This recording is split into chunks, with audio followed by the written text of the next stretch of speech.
Hello అండి, ఈరోజు అయితే సింపుల్గా చాలా పర్ఫెక్ట్గా గుత్తి వంకాయ కర్రీ అయితే ఎలా చేసుకోవాలో చూపిస్తాను. చాలా సింపుల్ ప్రాసెస్ అండి.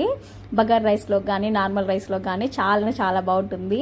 ఎప్పుడైనా మన ఇంటికి గెస్ట్లు వచ్చినప్పుడు ఈ విధంగా చాలా తొందరగా చాలా క్విక్ అయితే గుత్తి వంకాయ కర్రీ అయితే చేసి పెట్టారనుకో పక్కా ఫిదా అయిపోతారు, పక్కా ఫ్యాన్ అయిపోతారండి. అంత టేస్టీగా అయితే వస్తుంది. మన తెలంగాణ స్టైల్లో నేను ఏ విధంగా చేస్తానో గుత్తి వంకాయ కర్రీ చెప్తాను. చాలా బాగుంటుంది. చాలా సింపుల్ ప్రాసెస్ కూడా. నచ్చితే ఒక లైక్ చేసుకోండి. ఇక్కడైతే ఫస్ట్ అయితే ఒక కడాయి పెట్టుకొని కొద్దిగా పల్లీలు అయితే దీన్ని వేయించుకుంటున్నాను. ఇక్కడ పల్లీలు అయితే మంట అనేది లో ఫ్లేమ్లో మాత్రమే ఫ్రై చేసుకోండి. తర్వాత ఇక్కడ నేను ఎండు కొబ్బరి ముక్కలు ఉంటాయి కదా, పచ్చి కొబ్బరి అయినా వేసుకోవచ్చు. నేను ఎండు కొబ్బరి ముక్కలు అయితే వేసుకుంటున్నాను. కొద్దిగా వేయించిన తర్వాత ఇక్కడ నేను షాజీరా, చెక్క, లవంగ, ఒక ఇలాచి అయితే వేసుకుంటున్నాను. కొద్దిగా ఫ్రై అవ్వనివ్వాలి. తర్వాత కొద్దిగా అయితే పుట్నాలు వేసుకుంటున్నాను. నా దగ్గర నువ్వులు లేవు, నువ్వులు ఉంటే మీరు యాడ్ చేసుకోండి. నువ్వులు కూడా యాడ్ చేసుకోవచ్చు, నా దగ్గర లేవు కాబట్టి యాడ్ చేసుకోలేదు.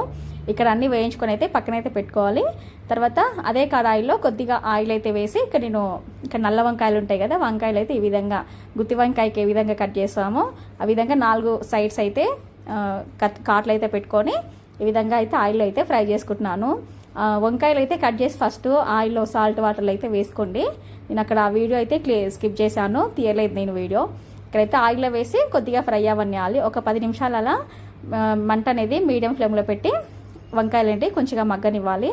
తర్వాత ఇక్కడ నేను వేరొక మిక్సీ పట్టడానికి అయితే మనం మిక్సీ గిన్నెలో పల్లీలు అయితే వేయించి పెట్టుకున్నాం కదా, పల్లీలు ఎండు కొబ్బరి ముక్కలు అయితే వేసుకుంటున్నాను. తర్వాత ఒక 2 ఉల్లిగడ్డ ఉంటుంది కదా, ఉల్లిగడ్డ అయితే కట్ చేసి వేసుకుంటున్నాను. తర్వాత ధనియాల పొడి, రుచికి సరిపడినంత కారము, ఉప్పు, కొద్దిగా చింతపండు, పసుపు, అల్లం వెల్లుల్లి పేస్ట్ మొత్తం వేసి మిక్స్ అయితే పట్టుకొని పక్కనైతే పెట్టుకోవాలండి. కొద్దిగా వాటర్ అయితే వేసి మిక్స్ అయితే పట్టుకొని అయితే పక్కనైతే పెట్టుకోవాలి.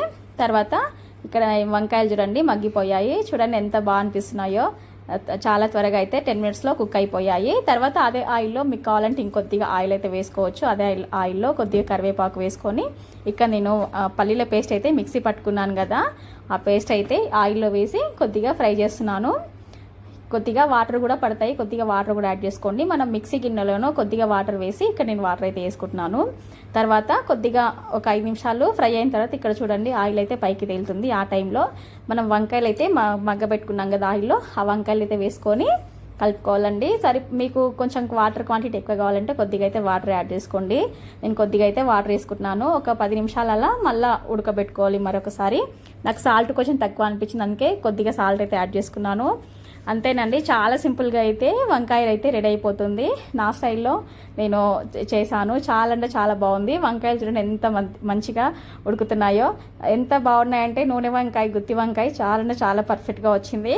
మీరైతే తప్పకుండా ట్రై చేయండి. నాకైతే చాలా నచ్చిందండి. ఇక్కడ చూడండి ఎంత బాగుందో, చూస్తుంటే నోరూరిపోతుంది. ఇక్కడ మనం బగార్ రైస్లో కానీ నార్మల్ రైస్లో కానీ చాలా బాగుంటుంది. ఈవెన్ రోటీ కానీ చపాతీ కానీ కూడా చాలా బాగుంటుంది. పక్కా ఒకసారి అయితే ట్రై చేయండి. చాలా సింపుల్ ప్రాసెస్, చాలా త్వరగా కూడా అయిపోతుంది. థ్యాంక్ యూ ఫర్ వాచింగ్ అండి. Thank you all. మా గుత్తి వంకాయ కూర నచ్చితే చిన్న లైక్ చేసి మా ఛానల్ని సబ్స్క్రైబ్ అయితే చేయండి. థ్యాంక్ యూ ఫర్ వాచింగ్ అండి. Thank you all.